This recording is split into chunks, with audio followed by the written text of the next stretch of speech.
Mapagpalang araw po sa inyong lahat. Ako po'y nagagalak na anyayahan kayo na panoorin ang OHC video sapagkat kung meron po kayong mga katanungan na hindi nasasagot patungkol po sa banal na Torah, dito po masasagot ang inyong mga katanungan o gumugulo sa inyong isipan. Katulad ko po noong hindi pa ako nakakapanood nito ay marami pong gumugulo sa aking isipan at hindi masagot-sagot ang aking mga katanungan. Pero nung napanood ko po itong video ng OHC, ng Mensahero ng Silangan, ay nagkaroon po ng linaw ang aking mga katanungan at gumugulo sa aking isipan. Kaya po itinuring ko po na ito ay pagpapala sa buhay ko. Sana sa inyo din po. Maraming salamat po.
Masayang pagbati mga Ophirians.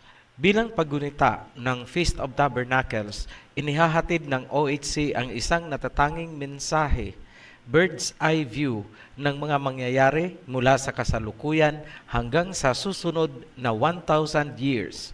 Yes, you heard it right. Until the next 1,000 years of planet Earth and beyond. Sa ginanap na 75th United Nations Debate Assembly, kamakailan lamang, ating natunghayan ang mga binitawang salita ng iba't ibang bansa sa buong mundo.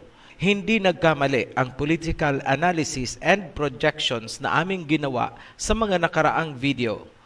Just a brief recap ng mga sinabi namin noon. Number 1, mananatili ang masangsang na hangin bilang new normal. It is now happening. It will stay this way for a while. Number 2, sinabi namin noon, abangan ang pagsasaulian ng kandila sa pagitan ng USA at China. Nangyayari na po. Nagsimula sa mga trade embargo, pagsasara sa consular office, at abangan natin ang mga susunod pang iba. Number 3, gagamitin ang Hong Kong laban sa China. Yes, tinangka nila, ngunit naagapan ng China. Kung kaya, nag-change strategy. Taiwan ngayon ang ginagamit. Number 4, sinabi namin, ipanalangin na huwag mangyari ang Big One. Sa kasalukuyan, 4 na bulkan sa Pilipinas ang sabay-sabay na nagsisimulang mag-alburuto. Ito ay mga pagbabadya ng malakas na pagyanig sa kapuluan. Sa muli, hindi namin sinasabi na kami ay mga propeta, ngunit ang ginagamit nating analysis ay hango sa wisdom ng mga propeta. Ang nakaraang United Nations 75th Anniversary Debate nitong buwan ay nagpapakita kung saan na patungo ang mundo. Makikita lamang ang bigger picture kung naunawaan ninyo itong mga naunang inilabas naming series. Number 1, Creation Series. Number 2, Babylon Series. Number 3, Two Witnesses Series. Number 4, World Territories Series. Number 5, Gog and Magog Series. 2 lang ang key players sa geopolitical arena, Seeds of the Woman at Seeds of the Serpent na gumagamit ng beast governments and religions. Kapag pinag-uusapan ang prophecies, maraming sekta at tagapagturo ang dumidirekta agad sa Book of Revelation. Nilalaktawan nila ang Genesis, Isaiah at iba pang mga kasulatan kung kaya namamali sila ng interpretation. Kadalasan, pinapasukan ng doktrina ang mga prophecies kung kaya hindi nila nakikita ang mga katuparan. Ganito ang nasusulat ni Prophet Ezekiel. Ezekiel chapter 13 verse 3. Thus saith Yahweh, woe unto the foolish prophets that follow their own spirit and have seen nothing. Kaawa-awang mga hangal na propeta na sinusunod ang sarili nilang diwa kung kaya't wala silang nakikita. Anong aspeto ang dapat bantayan? Geopolitics and religions. Corroboration na lang po ang ibang indicators gaya ng mga kalamidad. Sa geopolitics, pinakamahalagang bantayan ang mga nangyayari sa United Nations. For one reason, ang namumuong hidwaan ng mga bansa na mag-culminate sa pangatlong pandaigdigang digmaan ang natatanging hudyat ng muling pagbabalik ng Mesaya. Tanong, ano ang mga eksaktong mangyayari immediately before maganap ang digmaan at pagbabalik ng Mesaya? Matatagpuan yan sa maikling kasulatan ni Prophet Joel. Basahin nyo, 3 chapters lang po yan and barely 3 pages ng inyong Bible. Mag-concentrate po kami sa chapter 3 ng Book of Joel. Basahin natin, Joel chapter 3 verse 1. For behold, in those days and in that time, when I shall bring again the captivity of Judah and Jerusalem. Sinabi ng Mesaya, babalikan niya ang usapin tungkol sa pagsakop kay Judah at pag-agaw sa Jerusalem. Tinalakay na namin ang pangyayaring yan sa World Territory Series. Halinhinan ang mga sumakop sa Jerusalem, notably Canaanites, Babylonians, Assyrian Canaanites, Greeks, and Romans. Sa kasalukuyan, mga Europeans pa rin ang umuukupa sa lupain ni Jacob. Verse 2, I will also gather all nations and will bring them down into the valley of Jehoshaphat and will plead with them there for my people and for my heritage Israel, whom they have scattered among the nations and parted my land. Sinabi ni King Yahawashai, ang mga bansa ay titipunin ko sa Valley of Jehoshaphat at sila'y kakausapin ko para sa kapakanan ng aking bayan, ang aking Israel, my heritage, na kanilang ikinalat sa iba't ibang panig ng mundo at hinati ang aking lupain. Ang tinutukoy ng verse na ito sa world history ay ang paghati ng Palestine at ang pag-agaw sa Jerusalem. Titipunin ni King Yahawashai ang mga bansa para bawiin ang Jerusalem at paalisin ang mga dayuhang humati sa Palestine. Ang sinabing ito kay Prophet Joel ay namumuuna ngayon at nakikita kahit sa United Nations 75th Anniversary Debate na ginanap nitong September 2020. Isingit ko lang, ang salitang Jehoshaphat ay symbolic language na ang ibig sabihin ayon sa Wikipedia ay Yahweh Judges. Click nyo ang link na inilagay namin sa description sa ibaba ng video to see for yourself. Yahweh talaga ang nakalagay. Ngayon, sino nga ba ang salarin na tinutukoy ni King Yahawashai na umagaw sa Jerusalem at humati sa lupain ni Jacob? Luke chapter 21 verse 24. Jerusalem shall be trodden down by the Gentiles. Mga Gentiles, kung sino ang nakikita nyo ngayon sa modern day Israel, yan ang tinutukoy na mga Gentiles. Bigyan namin kayo ng historical background. Wala pong bansang Israel before 1948. Established fact po yan sa world history. Ang sinasabing Israel sa Bible ay hindi po bansa, kundi si Jacob at ang kanyang lahi. Before 1948, pabalik sa panahon ng Mesaya, ang buong lugar na kanilang inukupa ngayon ay Palestine at ang capital ay Jerusalem. Yan ang katotohanan since time immemorial. Itong Israel kuno na nakikita nyo ngayon ay isang bansang artificial na itinayo ng mga Europeans sa pangunguna ng mga Rothschild. Panoorin nyo po ang World Territory Series para maunawaan ang bahaging yan. Verse 4, Yea, and what have ye to do with me, O Tyre and Sidon, and all the coasts of Palestine? Will ye render me a recompense? And if ye recompense me swiftly and speedily, will I return your recompense upon your own head? Tinanong ni King Yahawashai ang Tyre, Sidon at Palestine. Ganito ang kanyang sinabi, Ano ang kinalaman nyo sa akin, Tyre, Sidon at Palestine? Magbibigay na ba kayo sa akin ng recompense para sa atraso nyo? Ibig sabihin ng recompense, kabayaran, pakikipag-ayos. Ano nga ba ang kanilang atraso kay King Yahawashai na dapat nilang ayusin? Verse 5, Because ye have taken my silver and my gold, and have carried into your temples my goodly, pleasant things. Verse 6, The children also of Judah and the children of Jerusalem have ye sold unto the Grecians, that ye might remove them far from their border. Ito ang kanilang atraso. Number 1, ang pagkuha sa mga mamahaling fixtures sa temple. Number 2, ang pagbenta sa mga descendants ni Judah sa mga Greeks upang ilayo sa territorial borders. Sa muli, border ng Shemite territory ang tinutukoy dito ni King Yahawashai. Ngayon, sino nga ba ang Tyre, Sidon at Palestine sa United Nations na makikita natin sa kasalukuyan?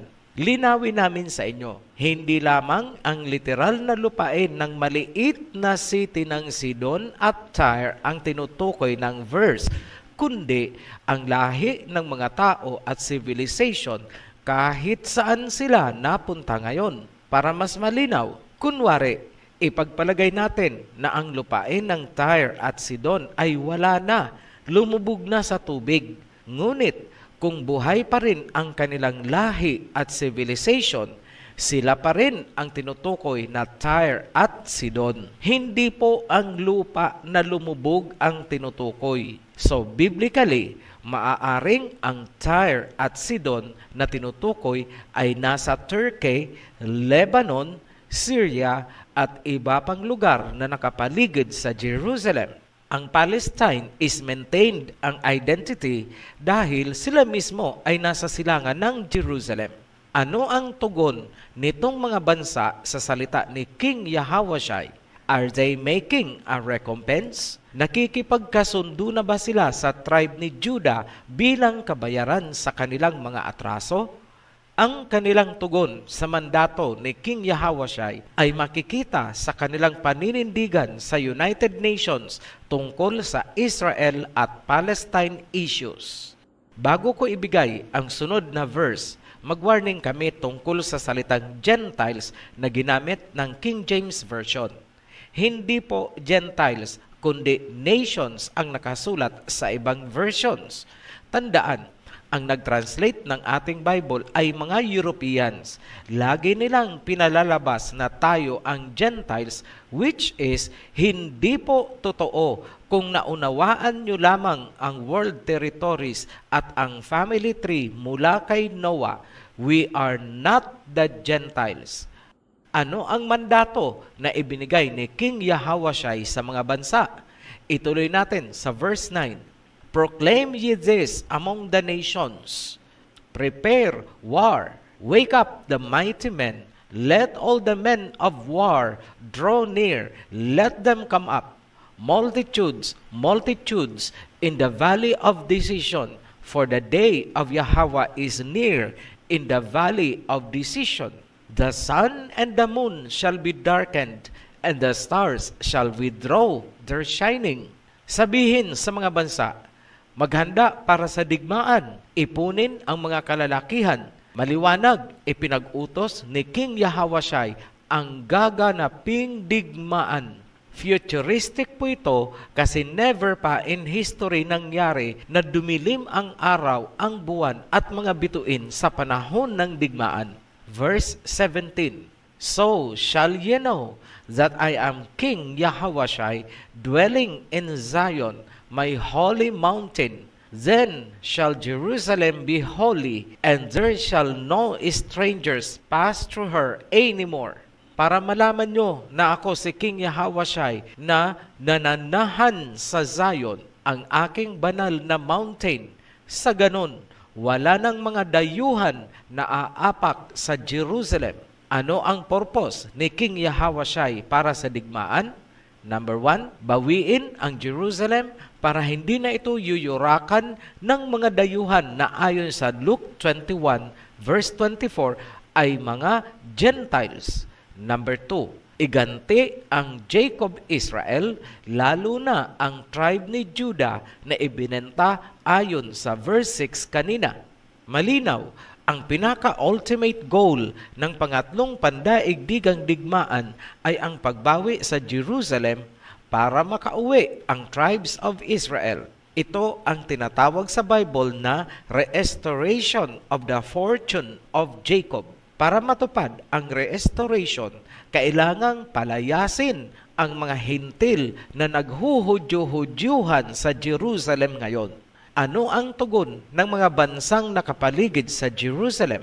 Ito ang kanilang sinabi sa katatapos lang na United Nations 75th Anniversary Debate. Ang boses na maririnig nyo ay hindi mismo ang mga presidente kundi translator ng United Nations. Unahin nating pakinggan ang Palestine. I now give the floor to the distinguished observer of the Observer State of Palestine to introduce an address by the head of state. معالي السيد الرئيس, Your Excellency, Mr. Volkan Bozkır, President of the General Assembly, Excellencies, ladies and gentlemen. It is my honor to introduce the pre-recorded statement of His Excellency, Mr. Mahmoud Abbas, President of the State of Palestine, at the General Debate of the 75th Session of the General Assembly. Thank you, Mr. President. بسم الله الرحمن الرحيم. What more could I say about the suffering of my people, the misery they experience every day while the world stands by watching, and their long overdue legitimate aspirations to live in freedom, independence, and dignity, just like the rest of the world. Ladies and gentlemen, how long do we have to wait until there is a just solution to the Palestinian question, a solution guaranteed by international law? How long will the Palestinian people continue to languish under the yoke of Israeli occupation? How long do we have to wait until there is a just solution to the status of millions of Palestinian refugees, in line with the relevant UN resolutions adopted 70 years ago? Ladies and gentlemen, the Palestinian people have lived in their homeland, Palestine, the land of their fathers and grandfathers, for 6,000 years. They will remain in this land, and they will stand up to occupation, aggression, and betrayal until they gain their rights. We will not bow down. We will not surrender. We will not compromise. And we shall triumph. Ladies and gentlemen, we have agreed to international mediation despite the historic injustice we have seen since 1917, which has left us with nothing except the territories that were occupied in 1967. However, Israel, the occupying power, with the support of the current U.S. administration, has decided to do away with such mediation in favor of the so-called deal of the century. Under the deal, Israel plans to annex 33% of the territories of the State of Palestine, as well as occupied East Jerusalem, including Al-Aqsa Mosque and the Church of the Holy Sepulchre. We and the whole world have rejected such plans. which run counter to all international resolutions that recognized the State of Palestine in 2012 as a member of the international community. Israel has reneged on all of the agreements it signed and has undermined the two-state solution through its aggression. It has killed and arrested people, demolished homes, and stifled the economy. It has sought to systematically alter the character and identity of occupied Jerusalem. It has continued its settlement expansion on our land and has disregarded the Arab Peace Initiative. And through its unilateral and reckless actions, it is destroying the last chance for peace. The only way to achieve a comprehensive, just, and lasting peace in our region is to end the occupation and to ensure the independence of the State of Palestine along the 1967 borders, with East Jerusalem as its capital. You should all know that there can be no peace, no security, no stability, or coexistence in our region without an end to the occupation and without a just and comprehensive solution to the Palestinian question. We will fight until we regain our rightful place among the nations. Ito ang mahahalagang punto ng mensahe ng Palestine para sa mundo. Number 1, nagdadalamhati ang Palestinians dahil sa pag-okupa ng mga Israeli sa Palestine. Aniya, naririto na kami sa loob ng 6,000 years. Hindi kami yuyukod, hindi kami susuko, hindi kami makikipagkasundo. No compromise. Sa ganyang pananalita, ibig sabihin, sila ay lalaban. Number 2, sa tulong ng Amerika, nais ng Israel na kunin ang 33% ng Palestine at ang East City of Jerusalem. Hindi kami pumapayag na sakupin ng Israel ang mga bahaging yan. Number 3, hindi tumupad ang Israel sa kasunduan ayon sa two-state solution. Gumamit sila ng karahasan, pagpatay at pagdemolish sa aming mga naninirahan. Ipinagpatuloy nila ang settlement expansion sa aming lupain. Sinisira nila ang huling pag-asa na magkaroon ng kapayapaan. Number 4, lalaban kami hanggang makuha namin ang dapat na aming lugar among the nations. Gagamitin namin ang aming karapatan ayon sa international law. Kasama dyan ang karapatang labanan ang mga umukupa sa aming lupain. Sunod nating pakinggan ang Turkey. I now give the floor to the distinguished representative of Turkey to introduce an address by the head of state. Mr. President, Mr. Secretary General, Excellencies, it is a great honor for me to introduce my President, the President of the Republic of Turkey, His Excellency Recep Tayyip Erdogan, who will deliver a pre-recorded statement. The order of occupation and oppression in Palestine, which is the bleeding wound of humanity, continues to hurt our consciences. The dirty hand that reaches the privacy of Jerusalem, where the sacred places of the three great religions coexist, is constantly increasing its audacity.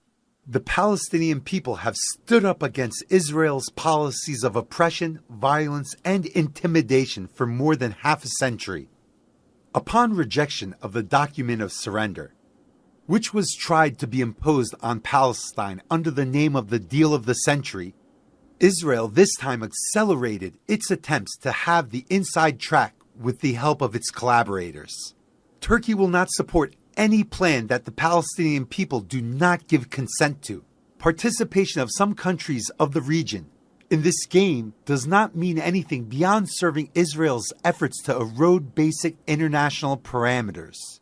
Countries that have declared their intention to open embassies in Jerusalem, in violation of the United Nations resolutions and international law, only serve to make the conflict more complicated with their actions. The Palestinian conflict can only be resolved with the establishment of an independent, sovereign, and contiguous state of Palestine. based on the 1967 borders with East Jerusalem as its capital.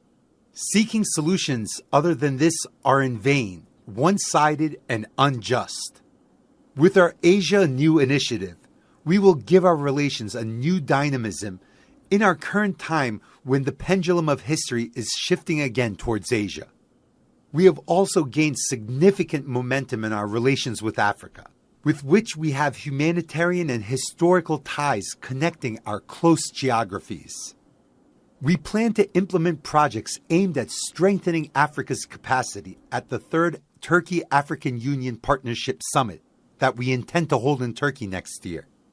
We will continue our efforts to transform Istanbul, one of the most prominent cities in the world throughout history, into a regional hub of the United Nations. Ano ang mahahalagang punto na binitawan ng Turkey? Number 1, hindi katanggap-tanggap sa kanilang konsensya ang ginagawa ng Israel at ng mga kano sa Palestine. Number 2, tinawag ng Turkey na dirty hand, maruming kamay, ang panghihimasok ng mga kano sa Jerusalem. Number 3, hindi susuporta ang Turkey sa anumang hakbang na hindi sinasang-ayunan ng mga Palestinians, lalo na yung deal of the century na pilit ipinapalunok ng mga kano sa mga Palestinian, nakapaloob sa deal of the century na isusuko ng Palestine sa Israel ang 33% ng kanilang lupain kasama ang East Jerusalem.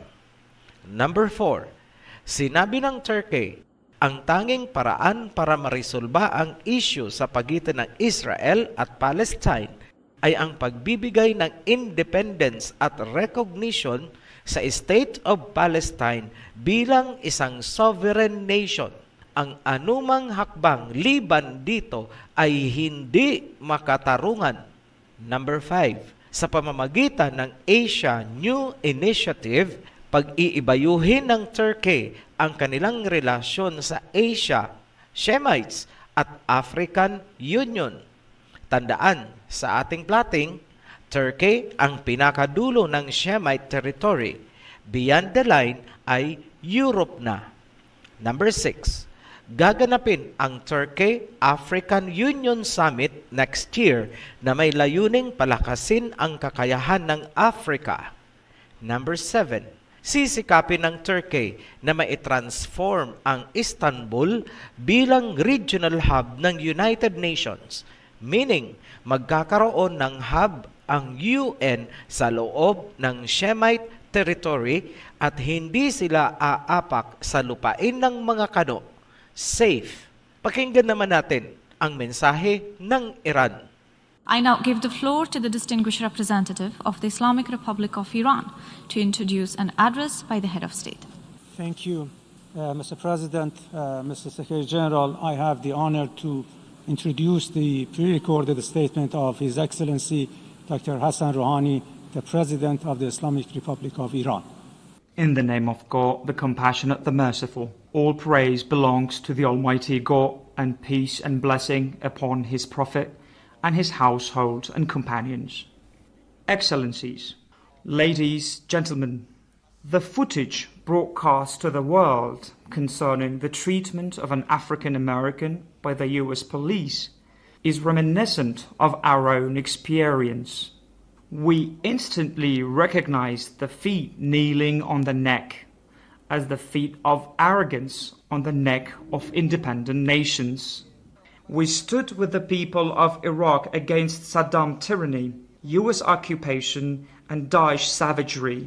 We stood with the people and government of Lebanon against Zionist occupiers, domestic warmongers, and foreign plotters. We never ignored occupation, genocide, forced displacement, and racism in Palestine. And we never made a deal over the Holy Quds and the fundamental rights of the Palestinian people. And in 2012, we presented a democratic solution through referendum in Palestine. Our assassinated hero, Martyr General Soleimani, was the champion of the fight against violent extremism in the Middle East and fought to protect all citizens of this region, religious or secular, Muslim or Christian, Shia or Sunni, against medieval reactionaries. Mr. President, such a nation does not deserve sanctions. The response to peace is not war. The reward for combating extremism is not assassination. Words and claims are not our yardstick. The United States can impose neither negotiations nor war on us. Life is hard under sanctions. However, harder is life without independence. Here, I should express our appreciation to the Presidents of the Security Council for the months of August and September 2020, as well as with 13 of its members, especially Russia and China, who twice said a decisive and resounding no to the unlawful US attempt to exploit the Council and its Resolution 2231. We are not a bargaining chip in US elections and domestic policy. Any US administration after the upcoming elections will have no choice but to surrender to the resilience of the Iranian nation. And for the world, today is the time to say no to bullying and arrogance. The era of dominance and hegemony is long over. Our nations and children deserve a better and safer world based on the rule of law. Now is the time for the right choice. On behalf of the General Assembly, I wish to thank the President of the Islamic Republic of Iran for the statement just made. Ito ang mahahalagang punto na binitawan ng Iran. Pumanig ang Iran sa Lebanon upang labanan ang Zionism na ginagawa ng European Israel. Sa ginanap na UN session, hindi nagsalita ang Lebanon tungkol sa issue dahil nakafocus sila sa naganap na pagsabog sa Beirut. Ngunit malinaw na sinabi ng Iran na lumalaban ang Lebanon. Number 2, sumusuporta ang Iran sa Palestine laban sa mga gawain ng European Israel. Number 3, ina-appreciate ng Iran ang ginawang pagharang ng China at Russia sa adhikain ng mga kano na impluwensyahan ang UN Security Council. Remember, katandem ng European Israel ang mga kano. Number 4, bilang konklusyon, sinabi ng Iran na papanahon na upang gawin ang right choice. Paninindigan. Malinaw sa mensahe ng Iran, kitang-kita ang kanilang spirit na tumutugon sa mandato ni King Yahweh. Kitang-kita ang effort at pagkakaisa ngayon ng mga bansang Shemite na palakasin ang puwersa ng Shemite territory. Nakikita nyo ba ang katuparan ng prophecy? Judah will roar like a lion. Verse 14 and 15. Multitudes, multitudes in the valley of decision. For the day of Yahweh is near in the valley of decision. The sun and the moon shall be darkened, and the stars shall withdraw their shining. Sa panahong yan, didilim ang araw at ang buwan. Matatabunan ang ningning ng mga bituin dahil sa usok ng digmaan. Kasabay niyan ang socio-political, religious, and economic persecution sa mga pinili. Mula sa pinagsama-samang revelations ng mga propeta hanggang kay John Revelator sa Book of Revelation, naririto ang natatanging mensahe ng Offeryan Heritage Conservatory para sa inyong lahat ngayong Feast of Tabernacles. Nalalapit na po ang pagsiklab ng pangatlong pandaigdigang digmaan. Yan ang hudyat ng muling pagbabalik ni King Yahweh. Maging handa sa mga mangyayari physically, emotionally, at higit sa lahat, spiritually. Narito ang mga significant milestones. First milestone, hudyat ng padating na digmaan. Number 1, patuloy nakakalat ang pangalan ng Ama at ng Mesaya.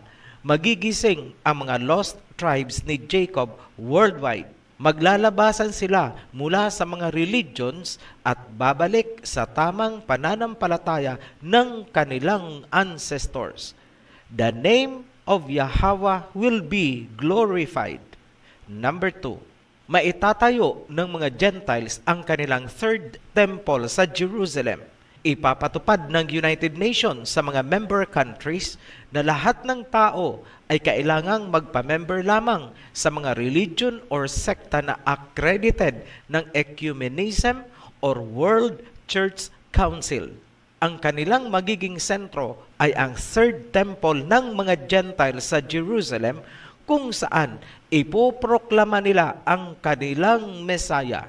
Yan ang totoong kahulugan ng kanilang unity and world peace. Ang mga bansang tatanggi ay papatawan ng mga economic sanctions. Dito masisingle out ang mga Yahweh worshippers. Automatic, considered tayo as enemies of the state. Ito ang simula ng Great Tribulation. Run to the wilderness. Tumakbo na kayo. Number 3, ang mga Gentiles ay maghahandog ng red heifer sa kanilang Messiah doon sa third temple. Dito mag-aalimpuyo sa galit ang Ama. Ikakasa ng mga bansang Shemites ang pagbawi sa Jerusalem alinsunod sa nais ng Messiah Yahawashai na isinulat ni Prophet Joel. Didilim ang araw at buwan sa kalagitnaan ng digmaan. Expectedly, magiging ruins at mawawasak ang malaking bahagi ng Jerusalem. It will become a desolate place. Number 4, magaganap ang second coming ni King Yahawashai kasama ang heavenly army. Tutulungan ang mga Shemites sa pagbawi sa Jerusalem at pagpapalayas sa mga Gentiles. Then, babawian ng kapangyarihan at madadakip si Satanas. Siya ay ikukulong sa loob ng 1,000 years. Number 5, tuluyang mabubuo ang 12 tribes of Jacob mula sa iba't ibang panig ng mundo. Ito ang simula ng New Age, a new millennium of peace under the command of King Yahawashai. Ito ang tinatawag na restoration of Jacob's fortune. Second milestones. Ito yung 1,000 years of peace. 1,000 years ng kapayapaan. Number 1, magaganap ang first batch of resurrection ng mga pinili upang maging priests and judges, meaning tuloy ang pag-worship. Number 2, magkakaroon ng global reset sa lahat ng aspeto. Ala Adam and Eve ang kalagayan ng mga tao. Mag-a-adjust din ang lifespan gaya ng kina Adam and Eve bago nagkasala. Number 3, manunumbalik ang ecology ng mundo. Magtatanim pa rin ang mga tao gaya ni na Adam and Eve sa Garden of Eden, ngunit assured na tayo ng masaganang ani. Number 4, powerless ang Amerika at European Union sa loob ng 1,000 years. Paralyzed sina Gog and Magog. Makakaranas ng matinding tagutom ang mga Gentiles. Number 5, authoritarian government ni King Yahawashai ang mangingibabaw sa lahat ng bansa, buong mundo, mula sa national government hanggang sa lowest level ng society. Third milestone, pagkatapos ng 1,000 years of peace, muling pakakawalan si Satanas. Muling mamamayagpag ang mga Gentiles. America and European Union and allies will rise again in power. Number 2, muling lilinlangin ni Satanas ang mga bansa upang tumalikod sa authoritarian government ni King Yahawashai. Tatangkain nilang muling agawin ang Jerusalem at digmain ang Israel ni Jacob sa pangunguna ni Gog and Magog. Huling hirit na po nila yan. Pauulanan sila ng apoy mula sa langit. Number 3, Itatapon si Satanas sa lake of burning sulfur kasama ang kanyang mga propeta, pastor at mga tagapagturo. Doon sila magdudusa ng walang katapusan forever to eternity. Number 4, magaganap ang second batch ng resurrection, gaganapin ang final judgment. Yung mga tagasunod ng mga bulaang propeta at pastor ay sa lake of fire itatapon hanggang matupok. Hindi po forever ang pagdurusa ng mga tagasunod lamang. Yung forever ang pagdurusa ay ang mga tagapagturo at bulaang propeta. Number 5, ibabalik ang tree of life, Revelations chapter 22 verse 2. Magbabago ang katawan ng mga tao, magkakaroon ng eternal life. Ito ang stage na hindi nagawa noon ni Adam and Eve, ang kumain ng prutas mula sa tree of life na inilagay sa Garden of Eden. Huwag pong maniniwala sa pantasyang rapture doctrine ni Pablo. Para po yan sa mga hintil. Wala pong tao na aakyat sa langit para magpahayahay. Unsa mana, istoryahe. Tatalakayin namin yung rapture fantasy sa hiwalay na video. Ngayon, ito ang sinasabi ng Ama ayon sa mga propeta.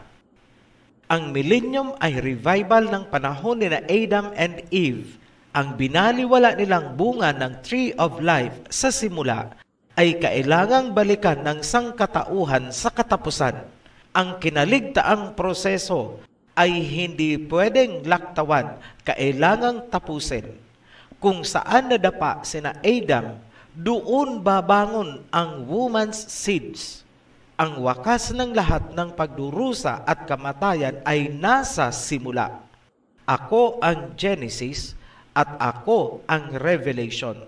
Ako ang simula at ako ang katapusan. I am the Alpha and Omega.